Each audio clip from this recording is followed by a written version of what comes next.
Welcome back to another interview for Local Wear 2's podcast. I'm Lorraine, and today I'm delighted to be joined by Vicky Causer, a passionate women's pelvic health and movement coach.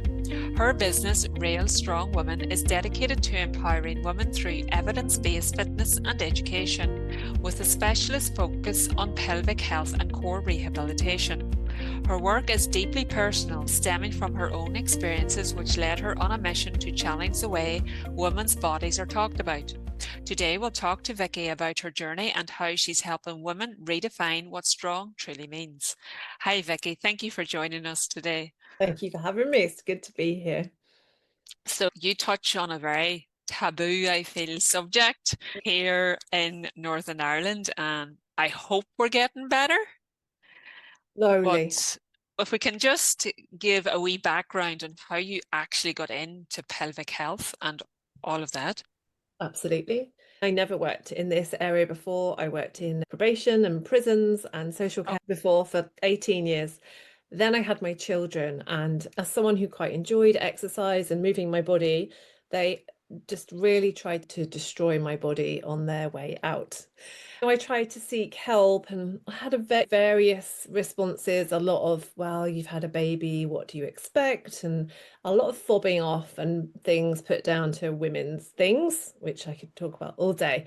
But eventually I did find someone who could help me to support me in my healing and my recovery and to get back to the things that I love doing, which at the time was CrossFit and running and all that kind of stuff. But she was nearly 50 miles away, and I just thought women deserve better than this kind of fobbing off and having to trek miles to find help and support. So when my son, who's now 9, was literally just about 6 weeks old, I decided like I was going to retrain and change my whole career to become a women's health coach. So started off with personal training, but then specialized in women's health and pelvic health specifically to support women in getting back to what they love doing. Yeah, I had one of my children out in America, and they were saying, do your Kegel exercises. And I think that's all that you're more or less told, just the same here. But it was quite different in that whenever you're in the bathroom, do your Kegel exercises. And then I remember talking to you once and you said, oh no, that's completely wrong. I was like, oh, okay. You were getting a lot of miscommunication and misinformation. Definitely. And I think because women's health is a really underserved department anyway, there's many reports that say that we're not doing very well for women's health. So women just get told the bare minimum. Lots of women get told, do your pelvic floor exercises, do your Kegels. Half of us don't even know what that really means. We've never been taught about our anatomy. We never were taught about what you have to do after you've had a baby in school, for example. And so we kind of just do our best, and then we get very mixed messages about whether we should or we shouldn't be doing these things, and we try our best, and then we can feel really bad if that hasn't worked or we haven't found the time to do 20 squeezes 3 times a day. But actually it's not that simple. We're much more complex beings than that, and it takes more than some pelvic floor squeezes to usually to get over whatever it is we're dealing with. Saying that, 50% of women will have some kind of pelvic health disorder. So we've got this massive gap from do some pelvic floor squeezes all the way over to 50% of our population suffering. We've got a really big bit of our puzzle missing here. So it's taking a very long time for women to get the help that they need, and it'd be lovely to see a bit of more proactive women's healthcare like they do in Europe. For example, if you have a baby, you go and have 6 weeks of women's health physiotherapy as standard. They do not have the issues with incontinence, pelvic organ prolapse, for example, that we have here in the United Kingdom. Its figures are completely different. So we have a long way to go. I know in my generation, the over 40s, I'm speaking on my own behalf, it's a very taboo subject. Oh, you can't talk about that there, ladies' problems. But are you seeing now the younger females are more willing to talk about it? It's still a thing, like the people say quietly, or they say under their breath, or they just don't talk about. I think it depends what you have going on.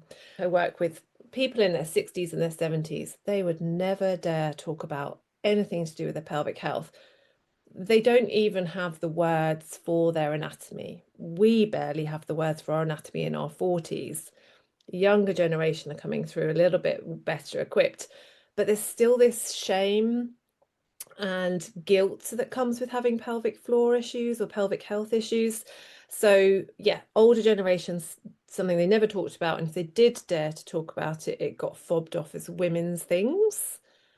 There's no such things as men's things, but women's things there's plenty of. And that goes across into the healthcare services. So that's talking to GPs and midwives and people who should be there to support you.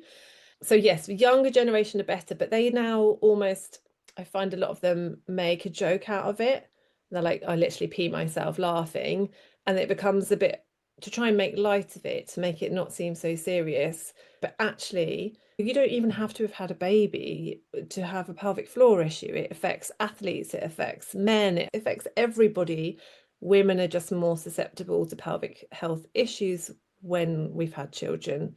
There are other risk factors too, but that tends to be the main one. But yeah, it's huge. And I think in Northern Ireland, I've moved over from England.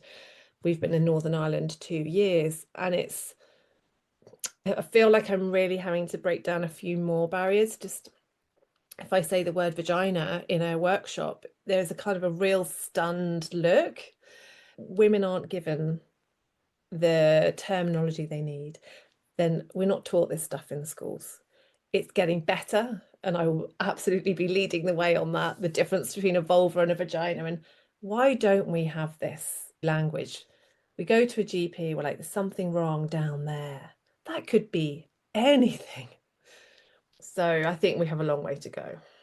We're talking about whenever we know there's something wrong with our pelvic floor. How do we know that? Is there basic symptoms that we need to say, okay, I need to address this? Yes. The most common one for many, many women is stress incontinence. So any kind of leaking urine. A lot of people will experience that. If laughing too hard, sneezing, this kind of like impact, kind of jumping, would never go near a skipping rope or a trampoline with their kids. So it happens to so many women. You then have urge incontinence, which is that kind of like you need a wee, it gets really, really bad, and you're trying to get your key in the lock and you can't turn the key quick enough and you will leak. That's slightly different mechanics to stress incontinence, but the underlying stuff and the solutions are very similar. Incontinence is the main one. So 1 in 2 women suffer with urinary incontinence. They don't know the true stats on incontinence from the bowels. We barely talk about stress incontinence, let alone leaking feces or wind. And again, that's a huge issue, especially if we've had traumatic births or other things going on. There are some of your symptoms. Pain, so pain on sex, pain inserting tampons, an inability to kind of let go when you're trying to use the toilet. That can be some more to do with a pelvic floor that's on or too tight or too active. And then we have other things like pelvic organ prolapse, where our anatomy has shifted and some of our pelvic organs are not in the place that they should be. So we might be sensing a bulge in the vagina or downward heaviness. There's the whole array of symptoms, but anything to do with our sort of pelvic bowl and what's in it would be considered pelvic health. If we go to the GP, we say we've got pelvic issues. Can they subscribe us or point us to you, or That's the mission. that's the goal? In an ideal world, every woman and man who went to a GP with a pelvic floor issue should be referred to, for a women's case, a women's health pelvic physiotherapist who can then assess what's going on. Because if your pelvic floor is actually really switched on and really tight, you may have similar symptoms to a pelvic floor that isn't responding the way we want it to. You can have leaking in both. But if you just do Kegels or pelvic floor squeezes on a pelvic floor that's already on, we're just going to make it worse. So if we take the guessing out of it and go and get a lovely full assessment from a women's health physiotherapy or maybe a gynae, that would be fantastic. Pelvic floor muscle training is our first line of defense in pelvic health issues. The problem we have is that It's a 2-year wait list for a routine women's health physiotherapy appointment in some areas, and it's a 4-year wait for a routine gynae appointment in some areas of Northern Ireland. We've got this huge gap. So my job and my mission is to work with GPs. We know that conservative exercise and pelvic floor muscle training, which is something I can do. I'm not an internal worker, I'm an external worker. There is so much that we can do. And there's a huge leap from seeing your GP and having a problem through to seeing a gynae and thinking about surgery.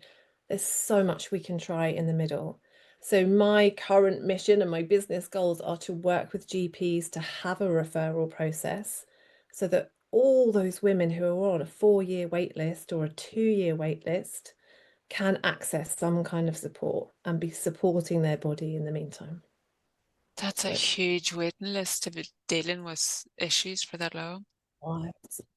The GPs are doing their best, and we have some brilliant private women's health physiotherapists as well. So I would work very closely with the ones around us, but equally, that's only for people who can afford that service.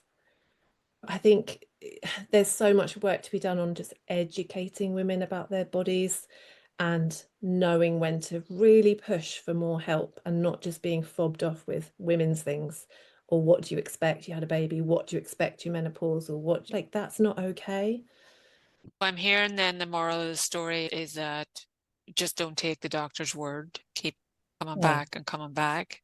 Absolutely. There is a thing, like if men gave birth, for example, or men went through the menopause and their entire hormone profile changed and they started leaking, or their penis got cut in half and got stitched back together, there would be some services, right? There would be.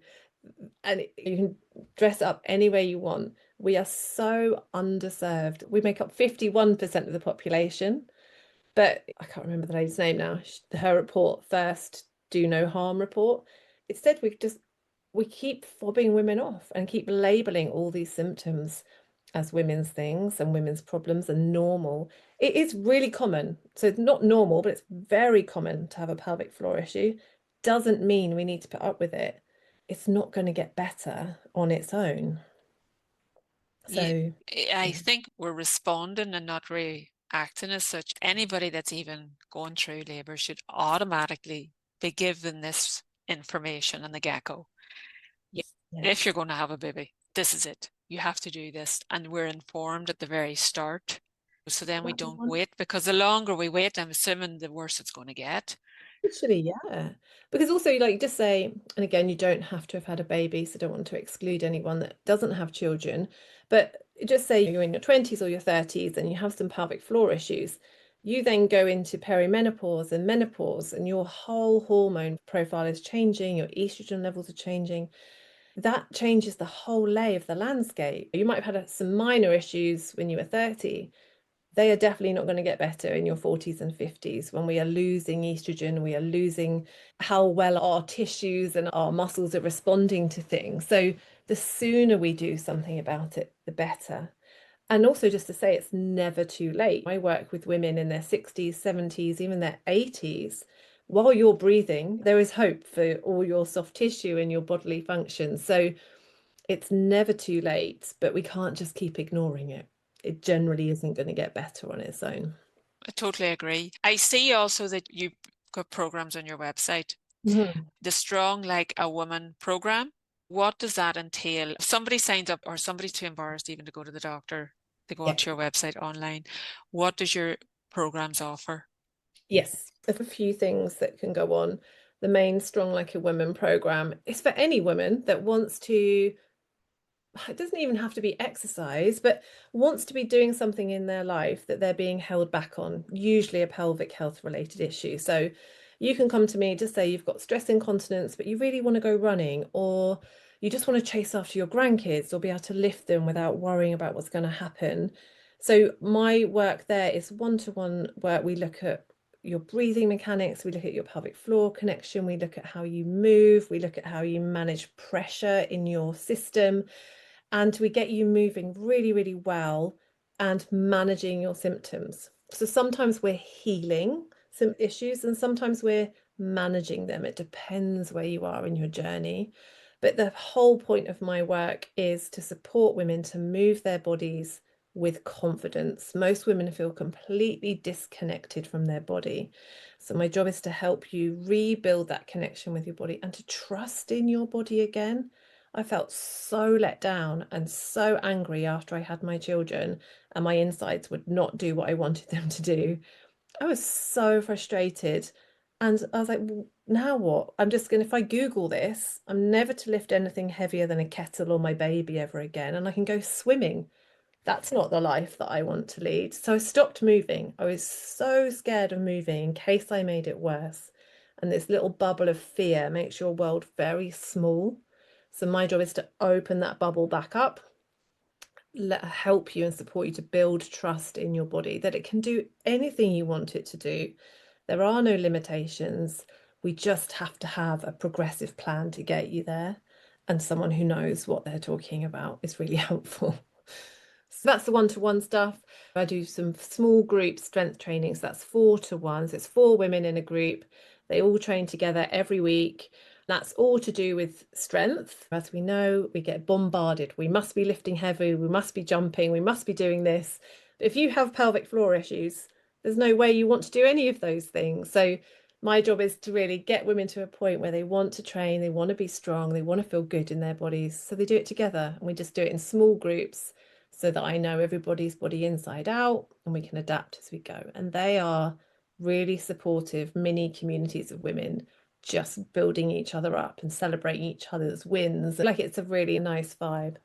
I work online, so I still work with lots of clients online in England and the States and anywhere really.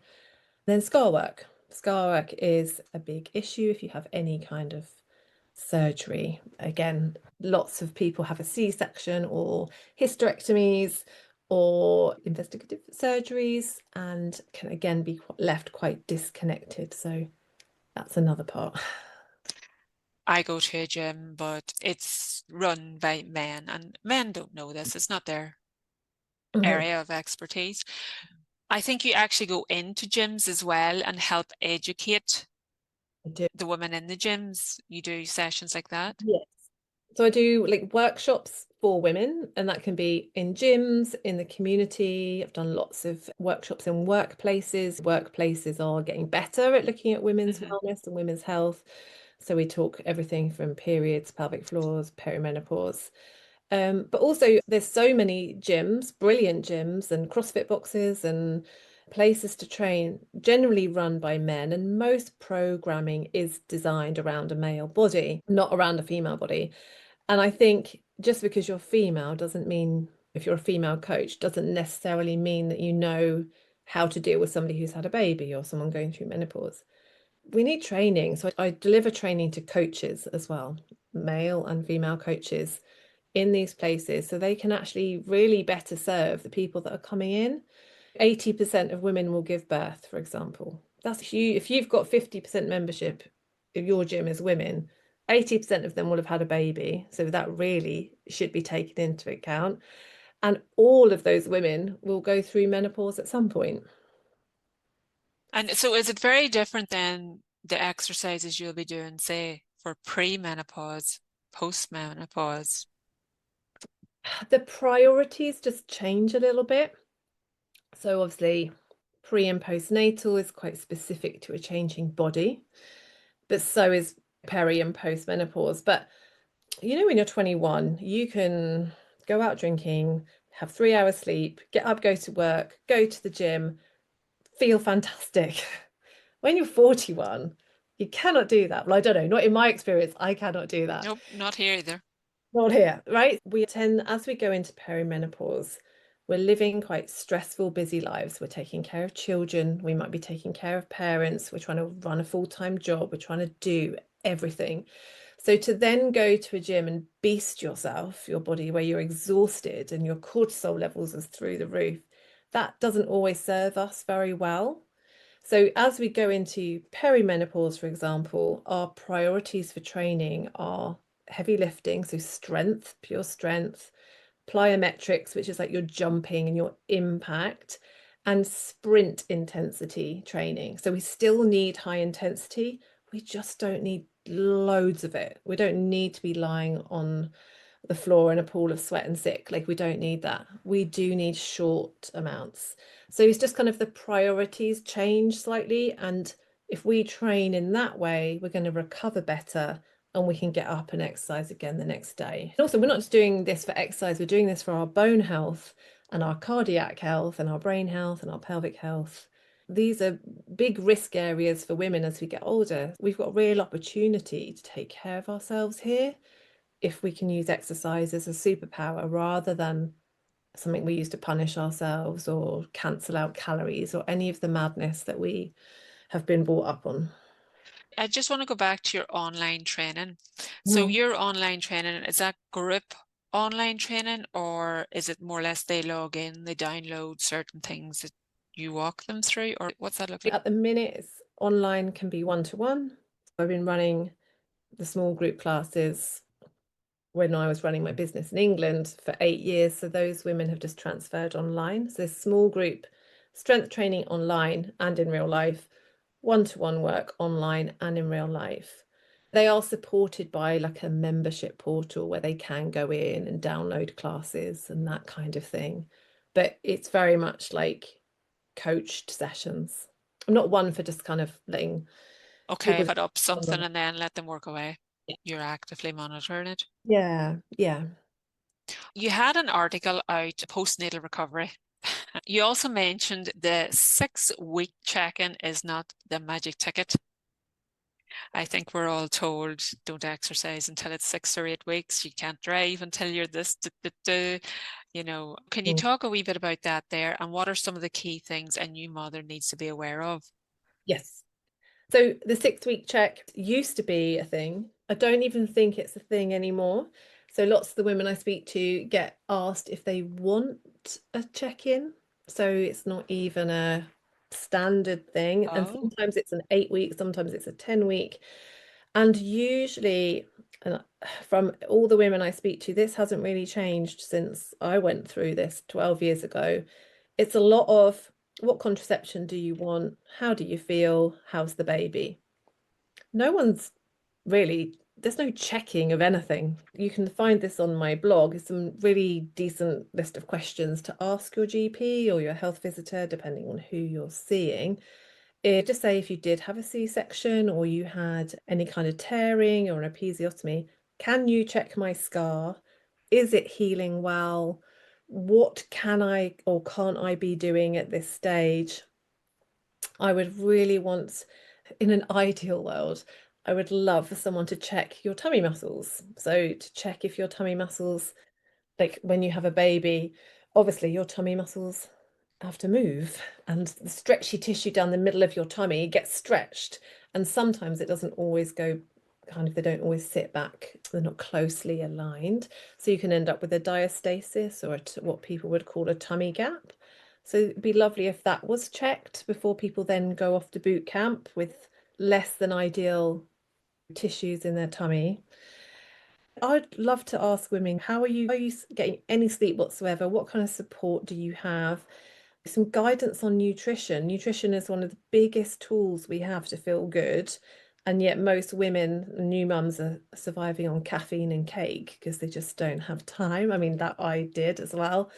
But like, to heal a postnatal body, we need protein and we need hydration and we need antioxidants in our fruit and vegetables. That's very hard to do with one hand when you're holding a baby. I would love a 6-week check to be a bit more of a holistic approach to women. And the whole getting back to exercise. How can you go from holding a baby 12 hours a day, jigging, feeding, and all this forward positioning to then go, yep, you can start running now, or yep, off to the gym, just go light. No one's checked what core function you have. No one's looked at your pelvic floor. No one's seeing if you can actually breathe. So there's a big gap between having a baby 6 weeks and then getting back to it. But it happens all the time. We have a healing body. If you could see the wound where your placenta was, if that was on the outside, no one would be off to boot camp, baby boot camp at 6 weeks. So is there a checklist that you have, or there is, that we Mm. can say, okay, I'm now ready to return to the gym? Can you do certain exercise so Mm. you know at what stage your body is in that healing time frame? Kind of yes and no. There's like a generic kind of checklist, which is like the one in my blog, but every woman is different. Some women have people at home who are getting up with them in the night and sharing the load and cooking them really nutritious dinners and holding the baby half the time. Those people will probably heal a bit quicker than the mum who's doing it all by herself, had a really traumatic birth, lost a lot of blood, is probably a bit anemic, and is just surviving. They're two very different healing processes. I don't think there's a yes or a no checklist. There's some guidance about where to start. And I guess it's just if you can find somebody who can support this return to exercise, that's more helpful than just going from A to Z with missing a lot in the middle.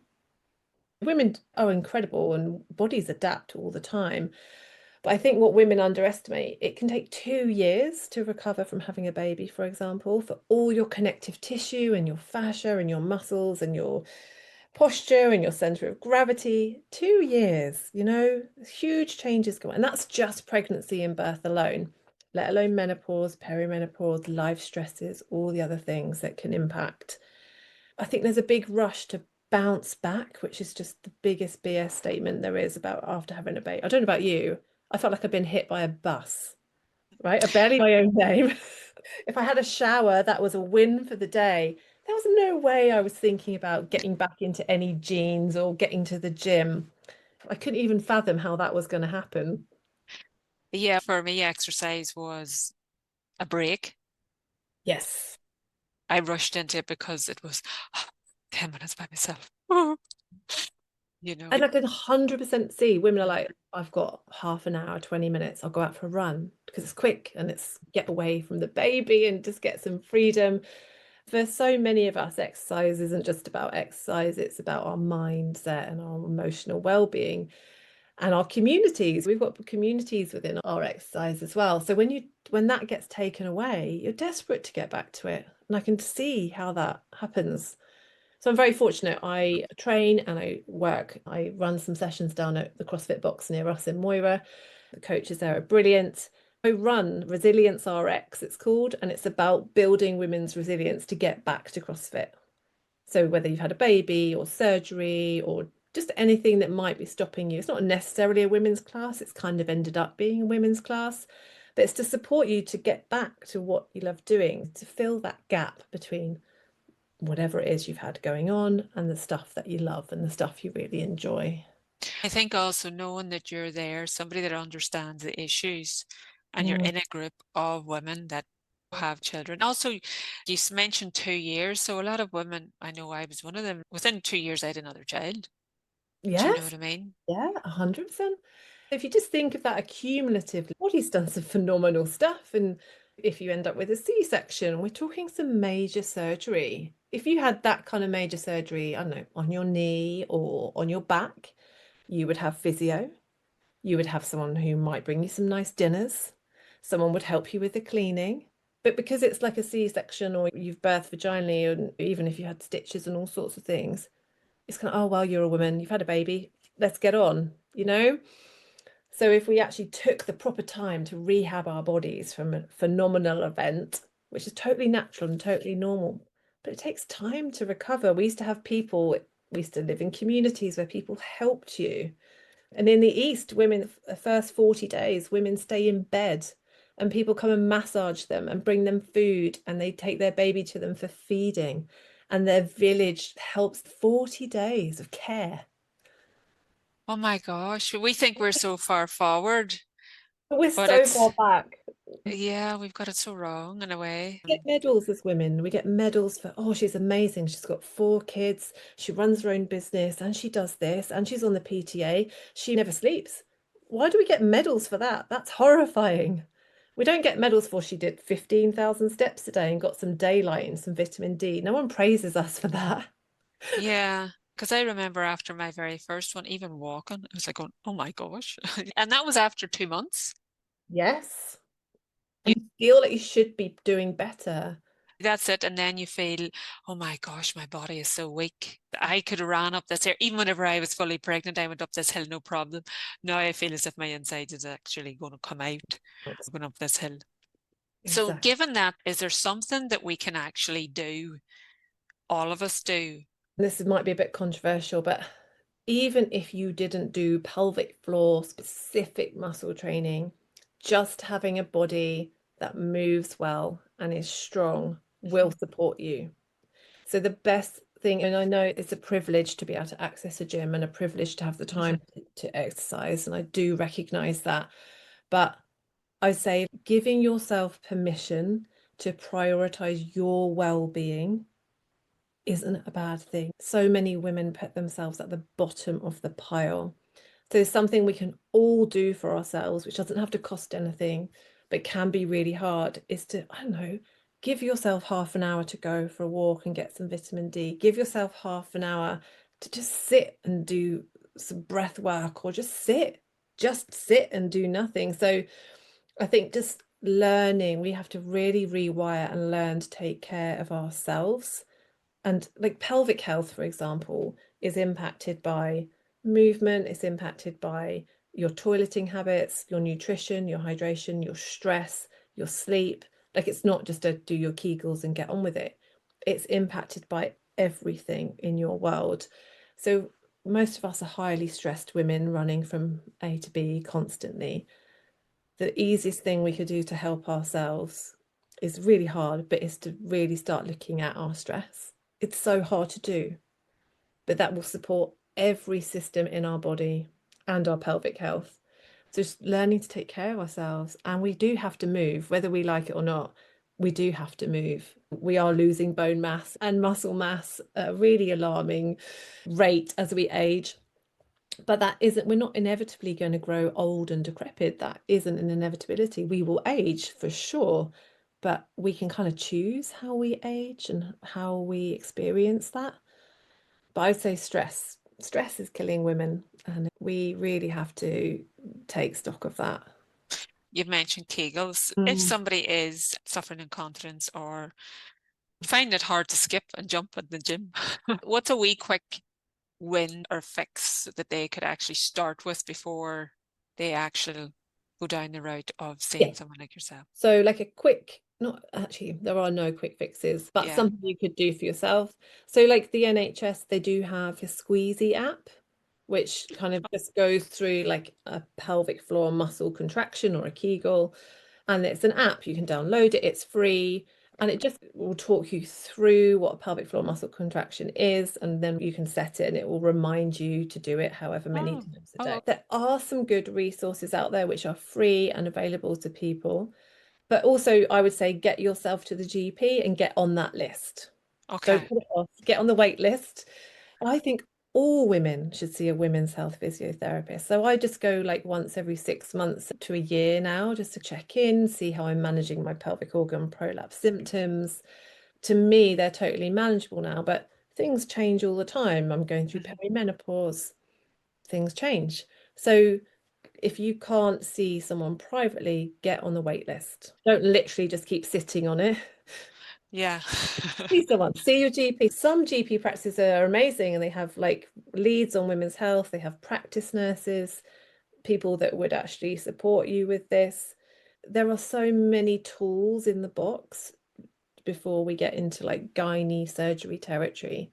But I think it's just start at the beginning. Start with seeing someone, don't ignore it. Start looking at the things that are controllable in your life, your nutrition, your hydration. Can you get some daylight every day? I think we're always looking for quick fixes. Yes.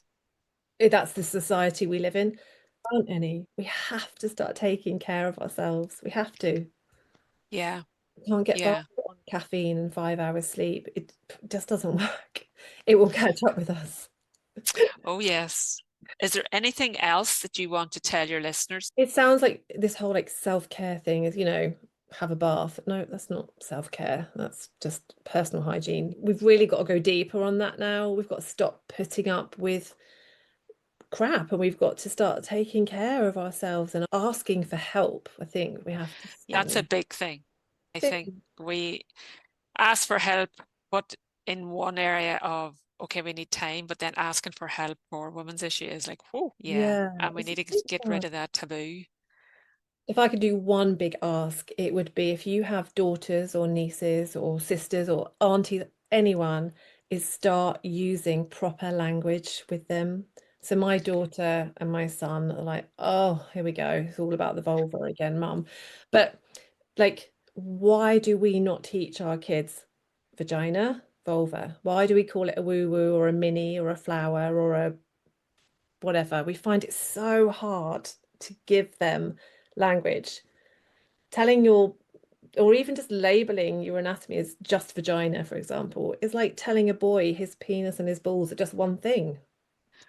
Yeah, I never really thought of that. So if you like, if whoever's listening to this, I bet you 70% of people listening, if they have young daughters, they will have called their vulva or their vagina something else. Definitely. So Yeah. then why have we done that? We've already attached shame to the female anatomy. Yeah. I suppose it's what we've learned. We've What passed it on. So we need to break that. So my daughter came home from school, this was a couple of years ago, with the sex education program, what they were going to learn at school. And on there, it was obviously labeling the anatomy. And for the girls, it just had vagina. So I emailed into the school and said, I don't want to be that person, but can we just give girls a bit more language? La, la, la. Anyway, they came back to me and said, I completely agree, Mrs. Causer. We will get that changed. And they use some educational resources called Twinkle, which is another word that people use. I emailed Twinkle and said, your resources for children are missing some anatomy. And they came back and they changed those resources. But I said to my daughter, well, Mummy's emailed the school. She said, oh, it's about the vulva again, isn't it? So, but like periods, the same thing. Let's just start talking about this stuff. I'm still walking into rooms and offending people by saying the word vagina or periods, and everyone's like, oh. But now, like, I go to CrossFit and all the male coaches are like, we have some like sort of running kind of comedy themes, but they're like, oh, it's all about I talk about breathing into your bum hole. So like letting go of your pelvic floor, for example. So we have this kind of thing, like you need to really breathe into your bum hole. And so it's just about normalizing this stuff. I've never heard of that term before. Try it. Here's a little challenge for you. Your pelvic floor, right? Your pelvic floor isn't just squeezes at traffic lights, that little front bit of stopping the flow of wee.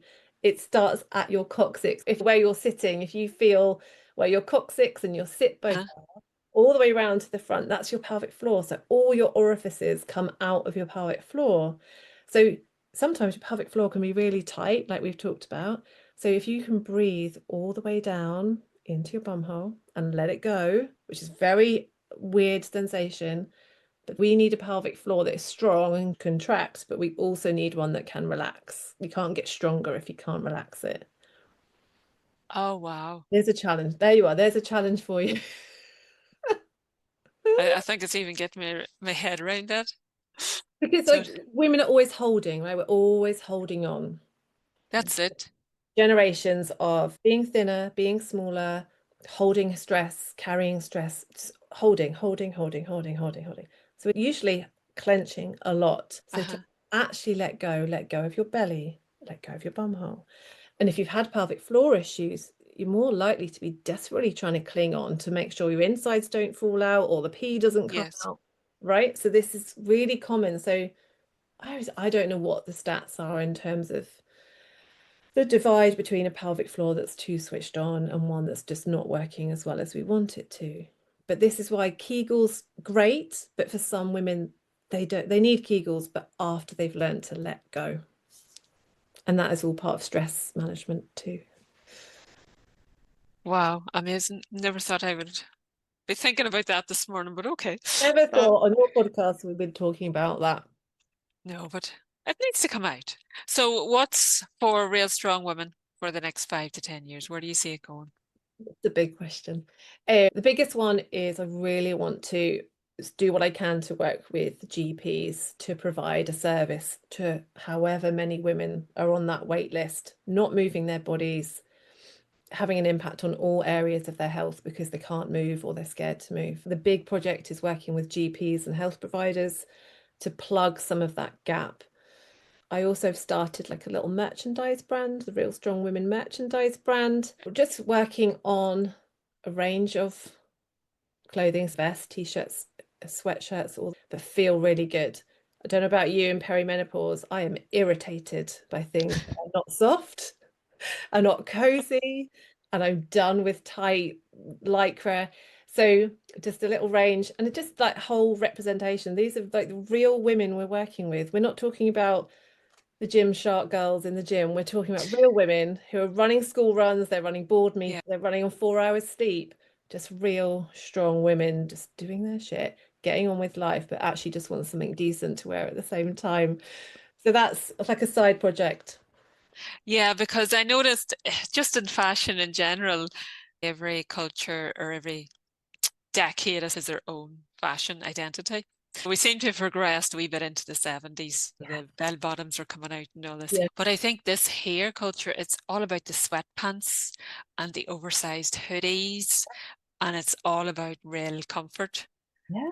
And why not, right? I think we like teenagers now will never know the struggle we had.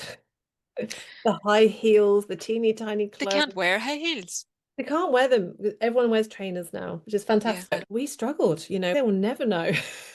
They don't know that burning in the ball of the foot feels like. No, they will never know. So yeah, that's the sideline. But the biggest mission for Real.Strong.Women is to expand to just beyond me. I'm just one person. And I feel like there's so much work to be done for women's health and to improve things for women. So just a lot of collaboration. I'm just one person. There's so many other specialisms that we need. So working with everybody else and yeah, just to keep shouting about it. I think it's breaking down the barrier and the taboo. You often wonder, the doctor says, oh, that's women's issues. But is it because the doctors themselves aren't fully trained in that area?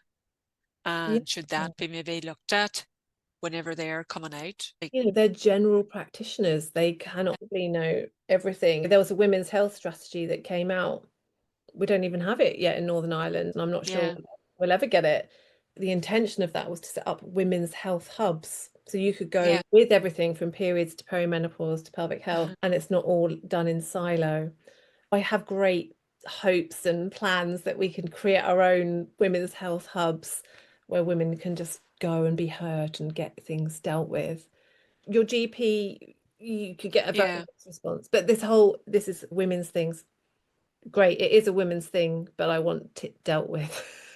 If we can, as you said, create those health hubs to support the doctors, so that I think it also alleviate them. And then further down the line, we're not relying on the surgeries and we're taking that burden off the NHS. We need to be more proactive instead of reactive. Yeah, I would love those workshops prenatally, postnatally. Like I'd love for that to be a rollout, to go into schools and for women to have more education and more tools to support themselves.